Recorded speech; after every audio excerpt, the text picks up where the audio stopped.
times. You did the ESPYs. You produced those a few years, and I asked you before this if we could comment a little bit on your first ESPYs, where Norm Macdonald was the host, and huge fan of Norm here, probably my favorite comedian of all time. I would love to hear him, actually, in the football booth someday. Maybe you could make that happen. You have the power. But he hosts maybe the most memorable Emmys opening ever, because people still go to YouTube. He did his bit that he was doing, but in front of sports celebrities who don't normally take hits, and Ken Griffey Jr. was like, whoa, what is going on? Who is this guy?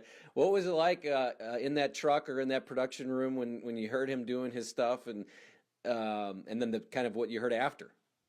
Well, here's the first thing I learned is that the people who have the least sense of humor about themselves are professional athletes. Correct.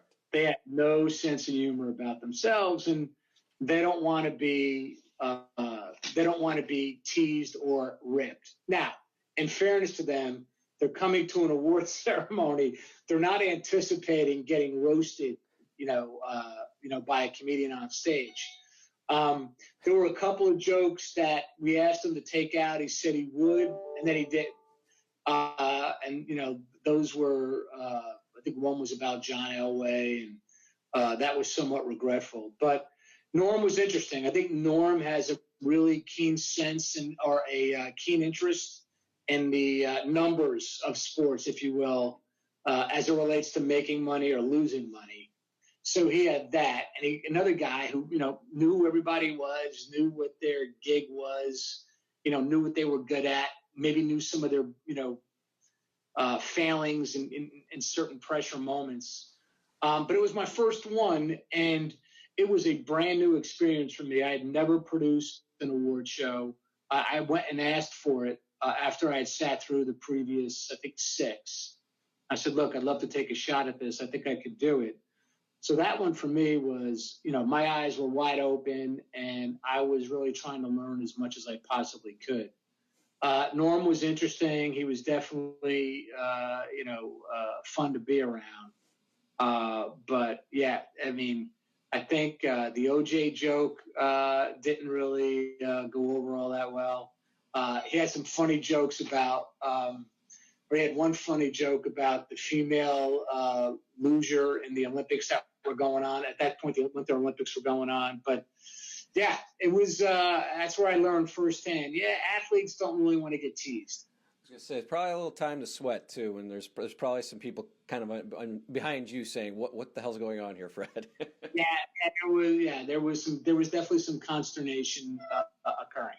10 straight years, most likely, right, of number one prime time dominance. Did you guys get that award yet or not?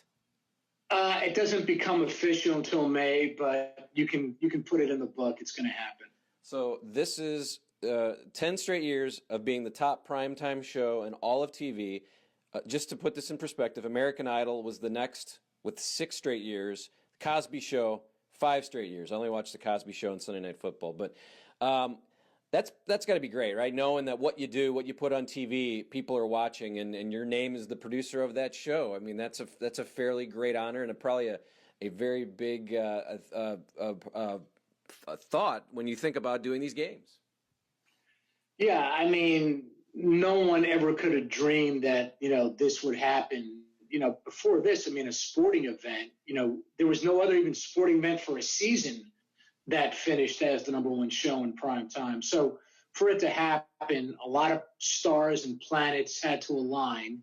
They did.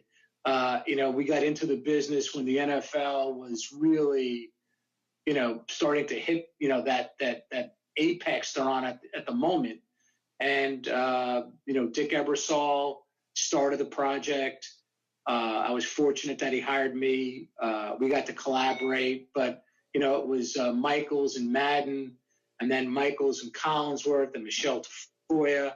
And it's been an incredible run and something we don't take for granted, and honestly could not be more proud of it. Tell me a little bit about just this season as everyone's dealing with the pandemic and sports broadcasting. Luckily, the NFL was sort of the last that had to really see how to do this. They got to watch MLB and NBA and how they all did it, although now we're going into these stadiums. But were you on site, and did you get to go to these sites? And tell me a little bit about just the changes of working through a pandemic. Yeah, I mean, I went to every single game as I would for a normal Sunday night in any year prior to this.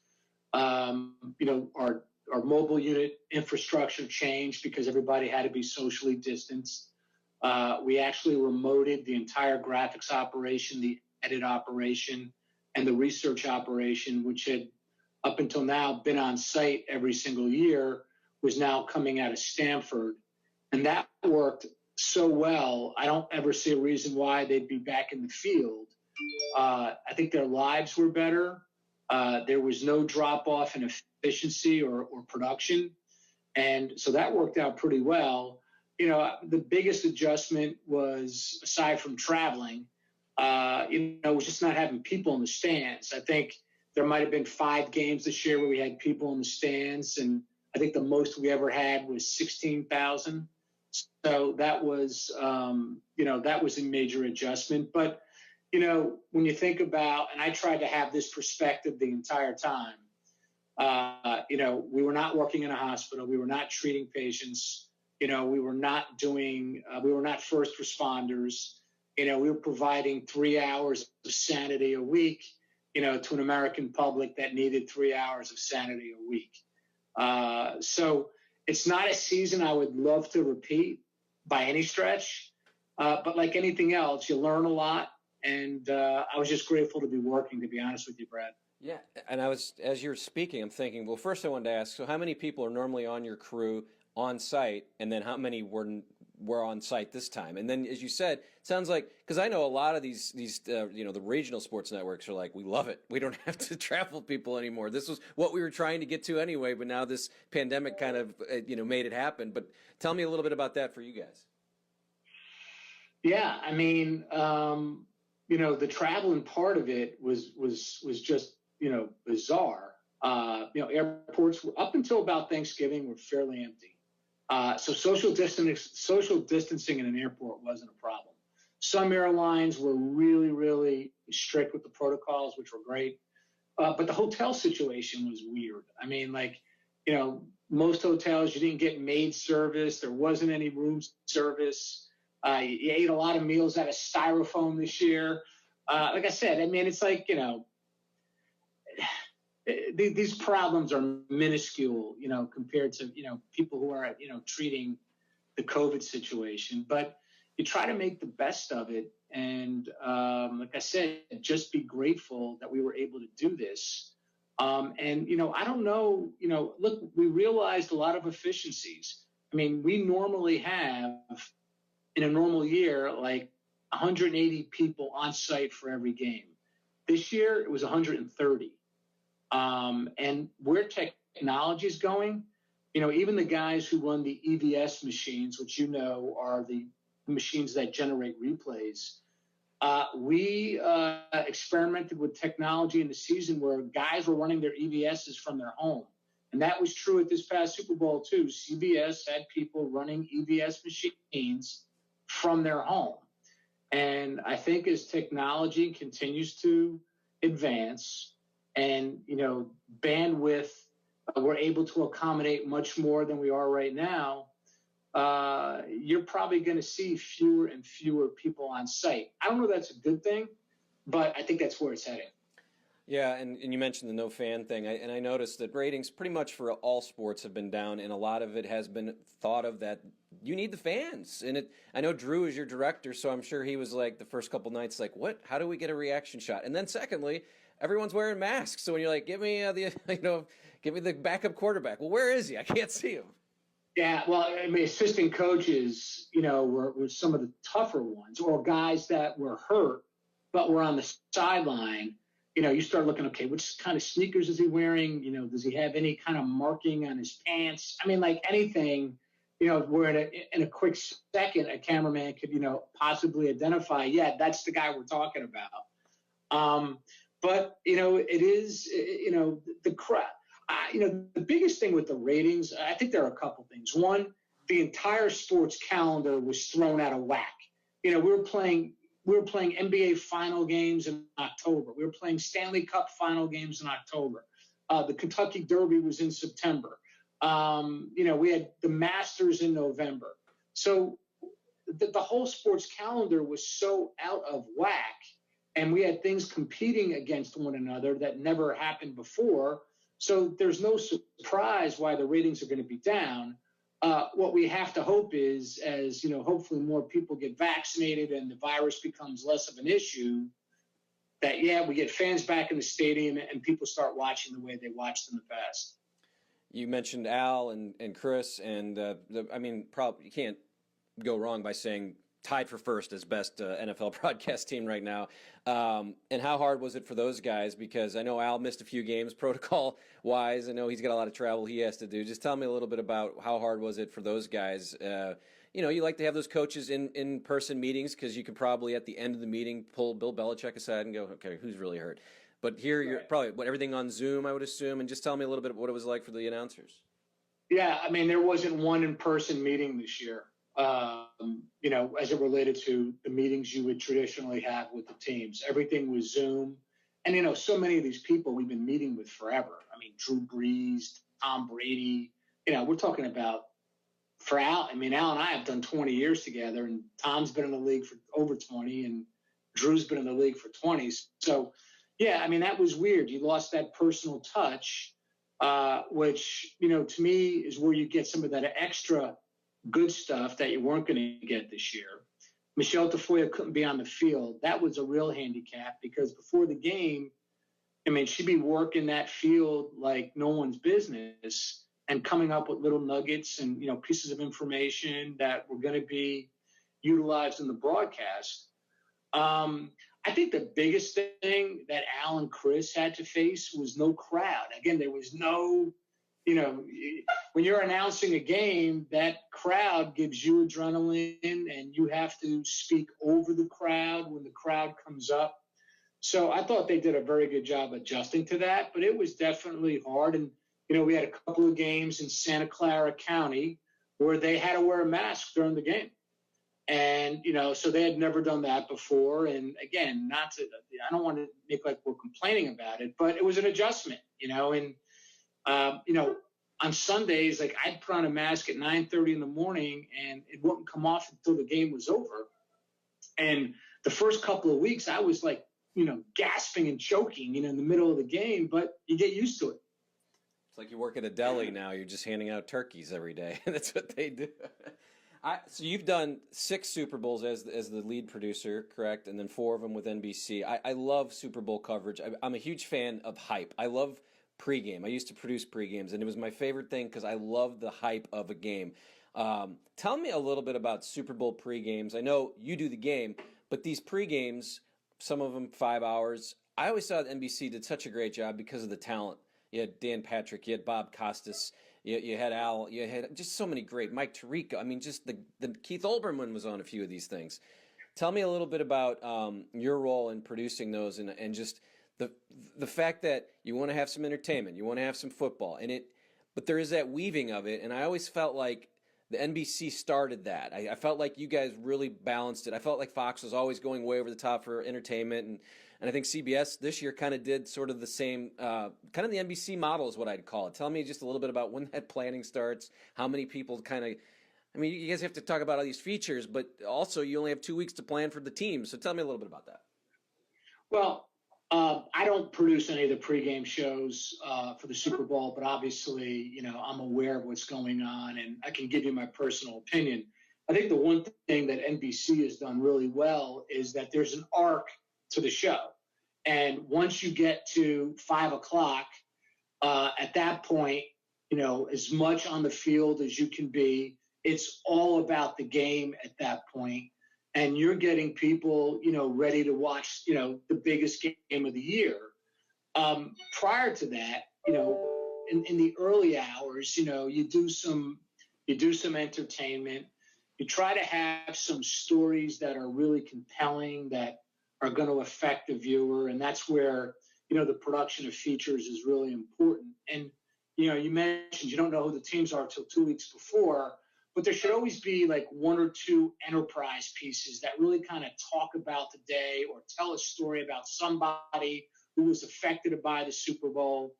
And then it's pacing, you don't want to spend a too much time in any one place, because if, half the audience isn't interested in that, half the audience is going to be tuning out. And so you have to have pace.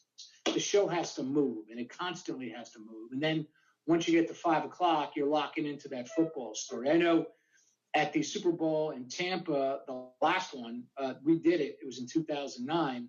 Barack Obama had just been inaugurated as president, and it was the first time we had the presidential interview in the pregame show. And, every year since, that's what it's been. But again, you try to run that earlier in the day, so you're not going to interrupt that football momentum to 6 o'clock. And then I would just say any studio show is only as good as the announcers.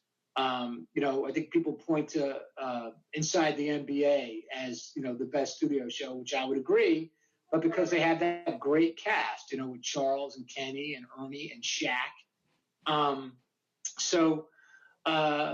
With Super Bowl Sunday, it's really about having the pacing, having the story arc, and then coming hard with the football, at 5 o'clock. Tell me, so you did Sunday Night Football for ESPN. You moved to Monday Night Football, and your first Super Bowl, I believe, was 2003. So you've done a lot of games. You've done a lot of primetime games. A lot of people watching, and I've heard Joe Buck, I've heard Al Michaels, Jim Nantz. When that light goes on, at 5:35 here in St. Louis, 6:35 Eastern, they know how many people are watching. What was it like to know you're in charge that first time? You're the guy that if stuff goes wrong, Fred, hey, what are you doing? What's going wrong? Tell me just that build-up of that day of your first one and what it was like, because it's still the biggest viewed thing ever on TV a year. You just give me is there butterflies, or hey, you're busy working, it doesn't matter because you have to work? Tell me a little bit about all that. Well, it was a West Coast Super Bowl, so rehearsals started at like 7:30 a.m. So we were up pretty early. We were at the trucks by 7, and we were rehearsing at 7:30 a.m.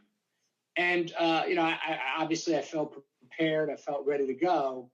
But then about an hour before we're going to take it, I'm starting to think about, wow, this is not only that, it was like my career goal to do a Super Bowl. So here it is, here comes the moment. It's all here. You wanted it, you got it. Here it is. And I remember saying, okay, I got to step outside this truck and take a little bit of a walk and, kind of look around, breathe a little bit. And I'm walking out of the truck, and the first thing I see is my stepdaughter lost. Like, she's in the truck area. I'm like, what are you doing here? She says, oh, I got lost. So I have to walk her back to her seat, with my mother and father. So that kind of got me straight and all that. But, the one thing I try to do before every Super Bowl, like about an hour before the game, I leave the truck and I take a walk all the way around the field. And I just try to soak it in. And I just try to remind myself, like, hey, this was a career goal of yours. You were really fortunate. You got to realize a goal, and just, appreciate all the people that helped me make that goal possible or achieve that goal. And that kind of like settles me down and gets me fired up to do the game. And hope the power doesn't go off like it did. Hope the power doesn't go off. Yeah. Well, we've got all plans for that, man. So if we lost power, I think the country would be out of power. That's a good point. We talked about Monday Night Football. So you went from Sunday Night Football, which was on ESPN and TNT for a while. You moved to ESPN the whole time. But then Monday Night Football, I have to ask you about the Dennis Miller. Obviously not your hire, but you get to work with him, what, 2 years? 1 year, okay. So you get the 1 year with him. He was, I think, in the booth 3 years. A lot of people enjoyed it. A lot of people didn't. What was it like to work with a non-sports guy? Because now you're testing your producer chops here when you bring in someone who's not. But he's been doing it, so at least you're not doing his first year.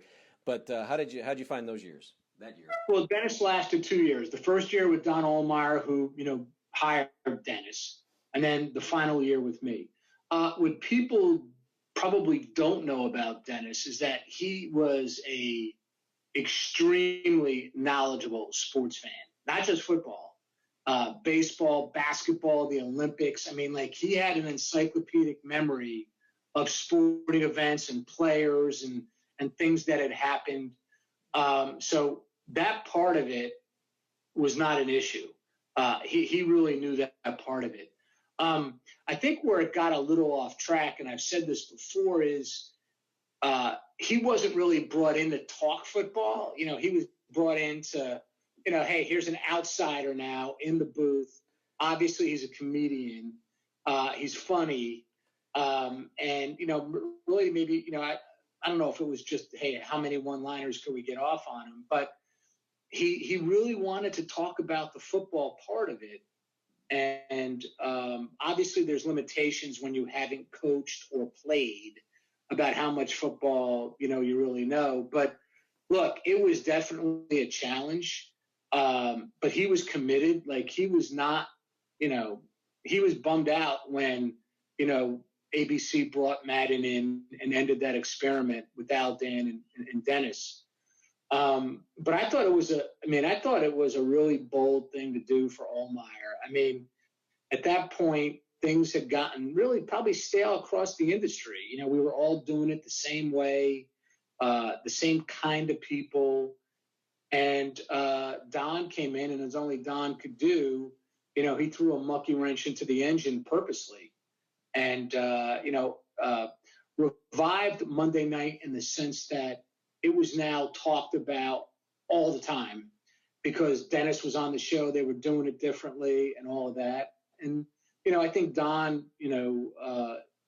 realized this was not going to be a long-term answer, but in the short term was going to get people talking Monday Night Football again. So I think from that point, I applaud it. I think what he did was really bold, and I would deem it successful. And I think, Dennis really liked it and would have loved to have done more seasons. Yeah, and as I was thinking through as you're saying this, he still was obviously on top of his game, but maybe a bit too cerebral. Some of his comedy was a little out there for everybody. Yeah, I mean, I think, a couple of Sylvia Plath references, that's going to talk over most of the football audience. It was funny. Now, mentioning Don Allmeyer, you have a career that spans many, many different times. You did the ESPYs. You produced those a few years, and I asked you before this if we could comment a little bit on your first ESPYs, where Norm Macdonald was the host, and huge fan of Norm here, probably my favorite comedian of all time. I would love to hear him, actually, in the football booth someday. Maybe you could make that happen. You have the power. But he hosts maybe the most memorable Emmys opening ever because people still go to YouTube. He did his bit that he was doing, but in front of sports celebrities who don't normally take hits, Ken Griffey Jr. was like, whoa, who is this guy? What was it like in that truck or in that production room when you heard him doing his stuff and then the kind of what you heard after? Well, here's the first thing I learned is that the people who have the least sense of humor about themselves are professional athletes. Correct. They have no sense of humor about themselves, and they don't want to be teased or ripped. Now, in fairness to them, they're coming to an awards ceremony. They're not anticipating getting roasted, by a comedian on stage. There were a couple of jokes that we asked him to take out. He said he would, and then he did. Those were, I think one was about John Elway, and that was somewhat regretful. But Norm was interesting. I think Norm has a really keen sense or a keen interest in the numbers of sports, if you will, as it relates to making money or losing money. So he had that. And another guy who, knew who everybody was, knew what their gig was, knew what they were good at, maybe knew some of their, failings in certain pressure moments. But it was my first one, and it was a brand new experience for me. I had never produced an award show. I went and asked for it after I had sat through the previous, I think, 6. I said, look, I'd love to take a shot at this. I think I could do it.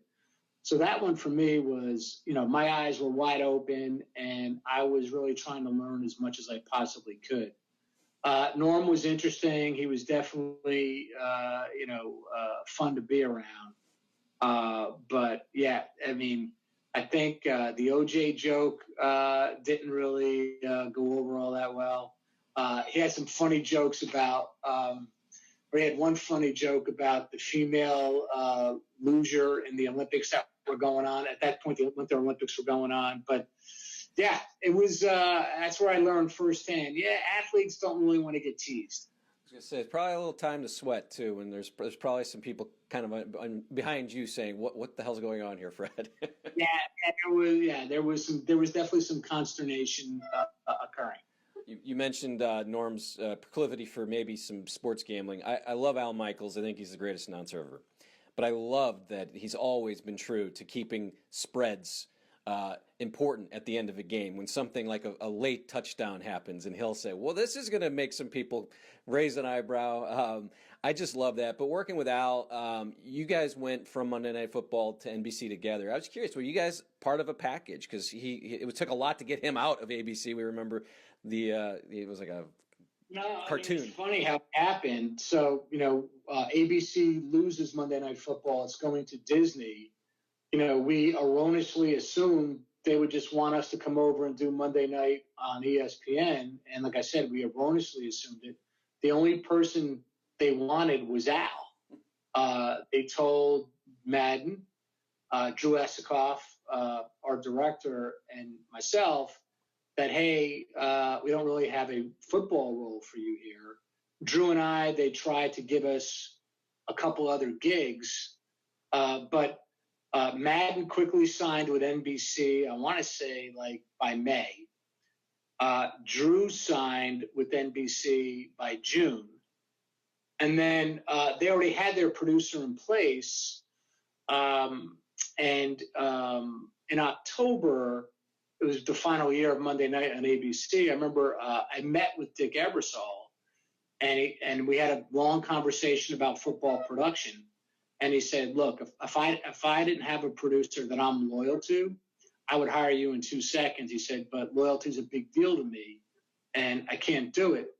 He said, but I might get a second package. I think at that point he was thinking maybe he would do like the NFL Network package or something like that.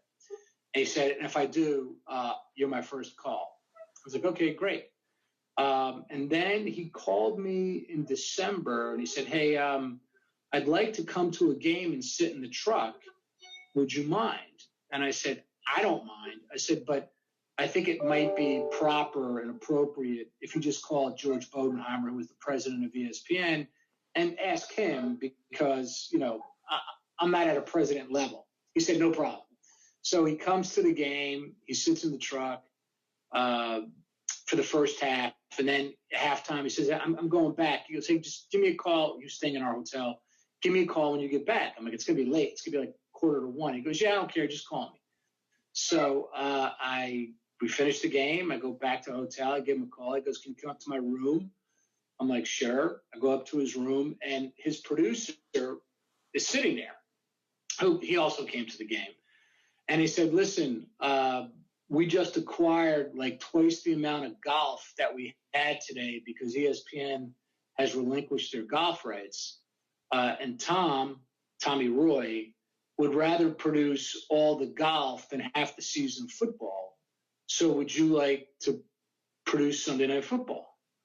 And I said, without even knowing what he was going to pay me, I said, I'm in 100%. And then he and I went down to the bar, and Drew Esikoff was there. Al Michaels was there. And as soon as he walked downstairs, he saddled right up to Al and started romancing Al, to come to NBC, which he eventually did after he traded some Ryder Cup rights, some Olympic rights, and a rabbit named Oswald back to Disney to get Al to come to Sunday night. It's a pretty good story. But yeah, the whole trading of a rabbit is pretty hilarious. Not many trades like that. I was looking through your bio, and NBC has you kind of being one of the creators of the first down line, the yellow line, pylon cam. These are all really enormous innovations in the game. Just curious your thoughts on where the innovation is now. I mean, it never stops. We saw this year the kind of the panoramic camera, the portrait mode camera used by Fox and then CBS in the Super Bowl. Just tell me about, though, kind of always thinking like, hey, this game is on TV. It's people watch it. We don't have to. Why do we need to keep adding? We add 1st and 10 on the field. But tell me, That's kind of the fun of this job, right? Is like, what else can we do to make it? I mean, Skycam changed everything when the XFL debuted. Like, what are your thoughts on what's kind of coming next, and the thoughts of creating those things or being part of that? Well, the first and 10 line was created by some brilliant scientists. It was not created by me. I was the first person to implement it, and I did all the testing with it online. But a guy named Stan, I'm going to forget names here now, but Stan Honey, Bill Squadron, Marv White. I mean, some really, really brilliant scientists actually, developed this yellow line. And then Jed Drake, who was running in ESPN at the time, came to me and said, hey, I think this would be great on our football coverage. And so that's how that all happened. The reason why we try to do it is because we all want to make our shows distinctive. We want to make our shows the best. And if a piece of technology can improve the viewing experience, well, that's what we're here for. We're here to make it better for the viewer every single time. And you think about the history of sports television. What are the most significant innovations? Instant replay is probably the most significant, right? I mean, the fact that you can now watch a play over again, that changed everything. That's probably the biggest game changer of them all. The first and 10 line, you can't really watch a football game without it. The constant scoreboard and clock, you cannot watch any sporting event without it. Those are the big things. And, there's super slow-mo cameras. There's the camera that you just mentioned, which, I'm kind of lukewarm on. But, I think AI is going to play such a huge part of what goes forward because, these video games and the kids who are really grown up on these video games and all the things they can do and see and the angles, that's what I would think would be, or what I feel like is probably coming next. How does, artificial intelligence and, those types of graphics work their way into the broadcasts in a meaningful, almost consistent way during any sporting event? We have a couple more minutes. I appreciate your time, but I did want to get your thoughts on the Nickelodeon game. I thought it was amazing what they did. I thought, man, I mean, I would like to get your thoughts on it. I mean, it made me turn over to see what was going on, which is an amazing feat. And to get kids involved, I know a lot of baseball producers, and I said, if you're not doing this on April 1st, at least once a month, I mean, I thought amazing. But your thoughts on it and just how I thought really groundbreaking, really. Yeah, I mean, I'll tell you, I think ESPN's getting ready to do an NBA game with Marvel. As you know, Marvel is part of the Disney empire, Superman, Captain America, all the superheroes. I think they're getting ready to do an NBA game with the Marvel touch to it. It'll be a separate feed, just like the Nickelodeon feed was separate, but they're going to be doing that, and that's going to be fun. Look, I thought CBS really did a great job because they made it authentic to Nickelodeon. And I thought, as great as the graphics were and the slime zone and, all those different things, they had the right announcers. They had two kids, one on the field, one in the booth. They had, Noah Eagle, who's a young guy who's definitely who I think is a terrific young play-by-play announcer. And they had Nate Burleson, who basically is fun personified. I mean, Nate just has fun no matter what he does. Now, with that, that game would appeal to people in production like you and I, and hopefully kids, because that's who the game was produced for. I don't know that you'd get a mass audience of adults, tuning in for that. But again, as as technology gets better, I mean, every network now has ability to stream on, multiple platforms. Hey, if that's a way to have kids get more interested in watching the NFL, why not stream a Nickelodeon type of broadcast for your top NFL game each week? Why not stream a Nickelodeon broadcast, for a baseball game? Again, baseball is a sport that really needs kids. So I thought it was a great idea. I thought it was an extremely successful experiment, and I'm sure we haven't seen the last. All right. You do the Sunday night song. It's changed a little bit. It was the same for a long time, Carrie Underwood. I'd like to request Safety Dance by Men Without Hats. It's my favorite song of all time. If there's any way we can work that into the Sunday night, it's got safety, so you could, anytime there's a safety, we could. I don't know. You're in charge, so. Last question. Just give me your favorite John Madden story. Just something maybe on a trip, a travel, if you can think of something funny that just made you laugh where you thought this guy's insane. I got to get in that cruiser one time and meet his driver, and that was just great. And the fact that he drove to all these games is amazing to me. So I'm giving you time to think if you have one, if you could tell us one. Man, I mean, you talk about a guy who lived to have fun.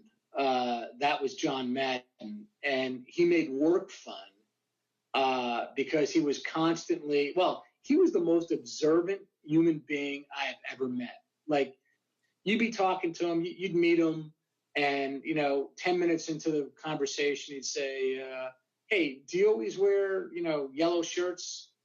And you'd look down and look, oh yeah, I'm wearing a yellow shirt. No, I don't. No, I just pulled this out of the closet this morning. Oh, okay. He goes, like, you know what they say about guys who wear yellow shirts, right? He'd be like, now all of a sudden your mind is going, no. What do they say? And then he'd make something up. But John, God, he's not only the most observant, it might be the smartest guy. He knows a lot about a lot, not just football and not just television.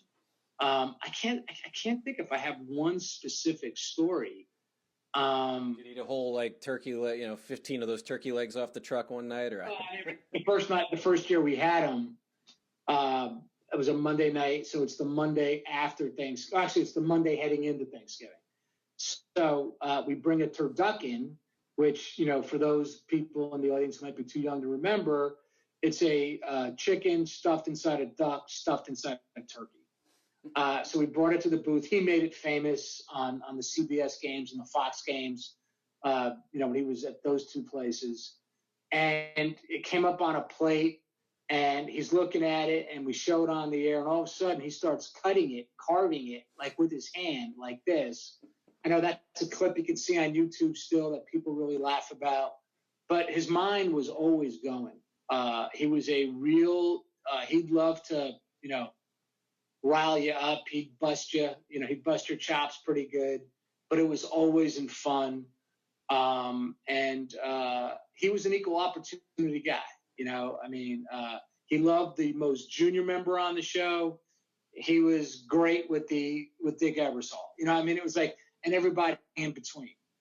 He was really a coach personified. You didn't really know you were being coached, but after he left and you thought about, the impact he had on you personally, or at least me personally, he was definitely coaching you to do your job better. And just let me say this, all the people who are producing the top NFL games right now, pretty much all disciples of John Madden. He taught generations of TV people how to cover football.